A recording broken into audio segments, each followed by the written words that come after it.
أعوذ بالله من الشيطان الرجيم بسم الله الرحمن الرحيم نحمده ونستعينه ونستغفره ونعوذ بالله من شرور أنفسنا ومن سيئات أعمالنا من يهده الله فلا مضل له ومن يضلل فلا هادي له أشهد أن لا إله إلا الله وحده لا شريك له وأشهد أن محمدا عبده ورسوله أما بعد فقد قال الله تعالى في القرآن العظيم والفرقان المجيد أعوذ بالله من الشيطان الرجيم بسم الله الرحمن الرحيم அளவற்ற அருளாளனும் நிகரற்ற அன்புடையுமாகிய எல்லாம் வல்ல அல்லாஹ்வின் திருப்பெயரால் ஆரம்பம் செய்கிறேன். சாந்தியும் சமாதானமும் சத்திய தூதர் எம்பெருமான் முஹம்மது ஸல்லல்லாஹு அலைஹி வஸல்லம் அவர்களின் மீதும் அன்னாரின் அடிச்சுவடிகளை பின்பற்றி வாழ்ந்து மறைந்த உத்தம சத்திய சஹாபாக்கள் மீதும் தாபியீன்கள் மீதும் தபா தாபியீன்கள் மீதும் இன்னும் குறிப்பாக நம் அனைவரின் மீதும் அல்லாஹ்வின் அன்பும் அருளும் என்றென்றும் நிலவட்டுமாக. அல்லாஹ் தஆலா குர்ஆன்ல உறவுகளை பற்றி சொல்றான். வஹுவல்லதி கலக மினல் மாஇ பஸரா, அவன் எப்படிப்பட்டவனா தண்ணீரிலிருந்து மனிதனை படைத்தான். ஃபஜஅலஹு நஸப வ சிஹரா, பிறகு வம்சவழியின் மூலமாகவும் திருமண தொடர்பின் மூலமாகவும் ரெண்டு தனித்தனியான உறவுகளையும் அவன் உண்டாக்கினான். வைக்கான ரொப்புக கதீரா, உன்னுடைய ரட்சகன் சக்தி உடையவனா இருக்கான். இன்னும் அல்லாஹ் இன்னொரு குர்ஆன் இதுல சொல்றான், இன்னமல் முஃமினீன இஹ்வத்துன் ஃபஅஸ்லிஹு பைன அஹவைக்கும், நிச்சயமாக மூமின்கள் அனைவரும் சகோதரர் ஆவாங்க, எனவே உங்களுடைய சகோதர முறைகளை நீங்களே சரி செய்து கொள்ளுங்கன்னு அல்லாஹ் சொல்றான். அல்லாஹ் முக்கியமா 3 உறவுகளை சொல்றான். ஒன்று இரத்த உறவுகள், தாய் தந்தையின் வழியில வரக்கூடிய உறவுகளையும், 2வது திருமண தொடர்பின் வரக்கூடிய உறவுகளையும், 3வது ஈமானின் அடிப்படையில் உள்ள சகோதர உறவுகள்னு அல்லாஹ் 3 உறவுகளை நமக்கு சொல்றான். ஆனா இப்போ உள்ள காலகட்டத்துலலாம் என்ன பண்றாங்க, தன்னுடைய குடும்பத்தினா தூக்கி எரிஞ்சுட்டு சகோதர நண்பர்களுக்கு இடையில் ஒட்டுகின்ற உறவை தான் எல்லாரும் பெருசா நினைக்கிறாங்க. இதே நம்ம நண்பர்களுக்கோ இல்லை மற்றவங்களுக்கோ ஏதாச்சும் ஒன்று ஆயிடுச்சுன்னா நம்ம என்ன பண்ணுறோம், பதறி போய் துடிச்சு நம்மளுடைய காலத்தையும் பொருளாதாரத்தையும் செலவு செய்கிற நம்ம, அதே நம்ம குடும்பத்துக்கு ஏதாச்சும் ஒன்று ஆயிடுச்சுன்னா அதை நம்ம பெருசாக எடுத்துக்கிறதே கிடையாது. நல்லா சிந்திச்சு பார்க்கணும். நண்பர்களும் சரி மற்றவங்களும் சரி அது நம்ம தான் தேர்ந்தெடுத்த உறவு தான். இதுதான் உன்னுடைய அக்கா, இதுதான் உன்னுடைய அம்மா, இதுதான் உன்னுடைய மாமா, இதுதான் உன்னுடைய சின்னத்தானே, அல்லாவா தேர்ந்தெடுத்து கொண்ட உறவு தான். அல்லாஹ் நமக்கு கொடுத்த உறவு தான் இது. அப்போ இந்த உறவுக்கு நம்ம எப்படி நம்ம முக்கியத்துவம் கொடுக்கணும்னு பாருங்க. இப்போ நம்ம ஒரு மனிதன் சொர்க்கத்துக்கு போகணுமா அல்லது நரகத்துக்கு போகணுமா, அவன் முனாஃபிக்கா அல்லது மூமினான்னு தேர்ந்தெடுக்கிறது நம்ம உறவு கிட்ட நடந்துக்கிறத பொறுத்து தான் இருக்கு. பெருமானார் ஸல்லல்லாஹு அலைஹி வஸல்லம் அவங்க பயான் பேசும் பொழுதுனா ஒரு 3 குர்ஆன் ஆயத்தை சொல்லுவாங்க.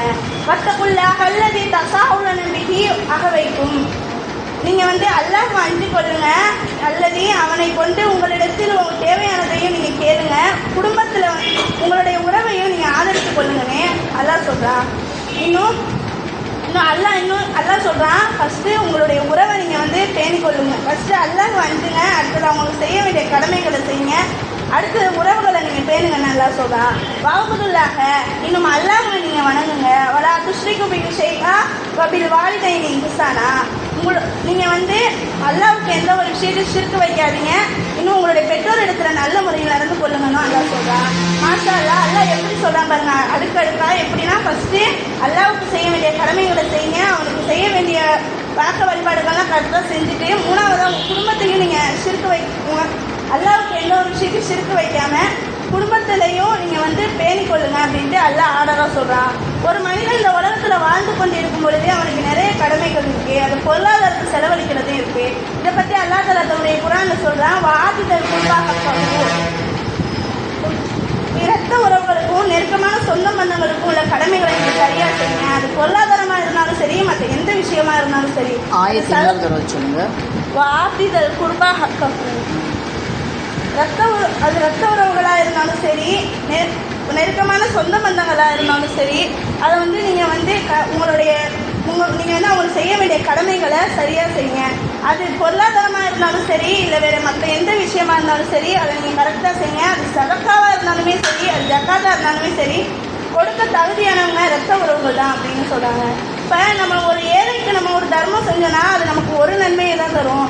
அதையே நம்ம ஒரு உறவு முறைக்கு தர்மம் செஞ்சோன்னா அது 2 நன்மையை தரும். என்னென்னா, ஒன்று சதக்கா கொடுக்குற நன்மை, 2வது குடும்பத்தை ஆதரித்த நன்மைன்னு 2 நன்மையை நமக்கு தரும்.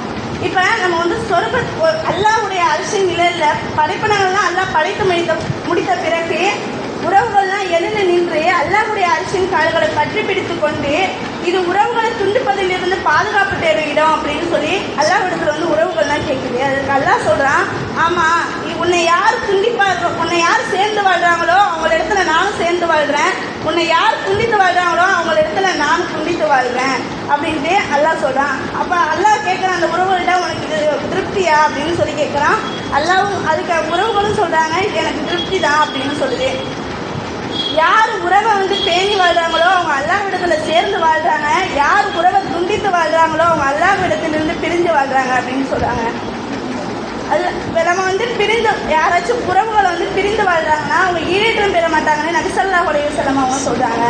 லா யதுகுலுல் ஜன்னத காத்திபுர் ரஹ்மான், உறவை துண்டிப்பவர் சொர்க்கம் நுழைய மாட்டார். இப்போ யாராச்சும் வந்து சொர்க்கத்துல நுழைவாங்களோ, யாராச்சும் ஒரு சொர்க்கத்துக்கு நுழையணும், சிராத்துல் முஸ்தகீம் பாலத்தை கடக்கணும் அப்படின்னா அவங்களுக்கு வந்து ரெண்டு முக்கியமான விஷயம் இருக்கு.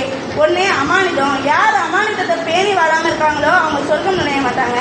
இன்னொன்று யார் வந்து குடும்பத்தை வந்து ஆதரிக்காமல் இருக்காங்களோ அவங்க வந்து நரகத்துக்கு போயிடுவாங்கன்னு நபி ஸல்லல்லாஹு அலைஹி வஸல்லம் அவங்க சொல்கிறாங்க. ஒரு முறை நபி ஸல்லல்லாஹு அலைஹி வஸல்லம் அவங்க இடத்துல வந்து ஒரு நபித்தோழர் வந்து கேட்குறாங்க, நான் வந்து சொர்க்கத்துக்கு போகணும், எனக்கு ஒரு வழியை சொல்லுங்க அப்படின்னு சொல்லி கேட்குறாங்க. அங்கே நம்ம எல்லாருடைய ஆசையுமே சொர்க்கத்துக்கு போகணும் அப்படின்னு தான் எல்லாருடைய ஆசையுமே. அந்த நபி ஸல்லல்லாஹு அலைஹி வஸல்லம் அவங்க சொல்கிறாங்க, நீ கேட்டது சரிதான், உனக்கு நான் வந்து சொல்கிறேன் அப்படின்னு சொல்லிட்டு அவங்க ஜன்னத்துக்கு போகக்கூடிய வழியையும் வந்து சொல்கிறாங்க. அப்போ வந்து அவங்க நபி ஸல்லல்லாஹு அலைஹி வஸல்லம் என்ன சொல்கிறாங்கன்னா, நீ வந்து குடும்பத்தை ஆதரிச்சுனா நீ வந்து சொர்க்கம் போக அப்படின்னு சொல்கிறாங்க. யார் வந்து குடும்பத்தை சேர்ந்திருக்க குடும்பத்தை பிரிக்கிறாங்களோ அவங்க வந்து சொர்க்கம் போக மாட்டாங்கன்னு நபி ஸல்லல்லாஹு அலைஹி வஸல்லம் அவங்க சொல்கிறாங்க. இஸ்லாமை ஏற்றுக்கொண்ட பிறகு ஒரு மனிதர் வந்து கேட்குறாரு, இஸ்லாத்தில் சிறந்தது எது அப்படின்னு. ஃபஸ்ட்டு நீங்கள் வந்து சலாமை சொல்லுங்கள், ரெண்டாவது மற்ற உணவறியுங்க, மூணாவது உறவுகளை நீங்கள் பேணி வாழுங்க அப்படின்னு சொல்கிறாங்க. சொல்லிட்டு இதெல்லாம் நீங்கள் யார் மனிதர்கள்லாம் தூங்கி கொண்டு இருக்கும் பொழுது நீங்கள் வந்து வணக்க வழிபாடில் வந்து நீங்கள் ஈடுபடுங்க, நீங்கள் அமைதியான முறையில் சொர்க்கம் போகுவீங்கன்னு நபி ஸல்லல்லாஹு அலைஹி வஸல்லம் அவங்க சொல்கிறாங்க. இன்ஷா அல்லாஹ் இனி வரக்கூடிய காலங்களில் நாமும் உறவுகளை பேணி மற்றவர்களுக்கு உணவளித்து சொர்க்கத்தில் சிராத்துல் முஸ்தகீம் பாலத்தை மின்னல் விரைவில் கடக்கக்கூடிய பாக்கியத்தை எல்லாம் அல்லாஹ் நம் அனைவருக்கும் நல்ல அருள் புரிவானாக. துஆ செய்தவளாக எனது இந்த சிறிய உரையை முடித்துக் கொள்கிறேன். வாஹிரு தஅவானா அல்ஹம்துலில்லாஹி ரப்பில் ஆலமீன். அஸ்ஸலாமு அலைக்கும் வரஹ்மத்துல்லாஹி வபரகாத்துஹு.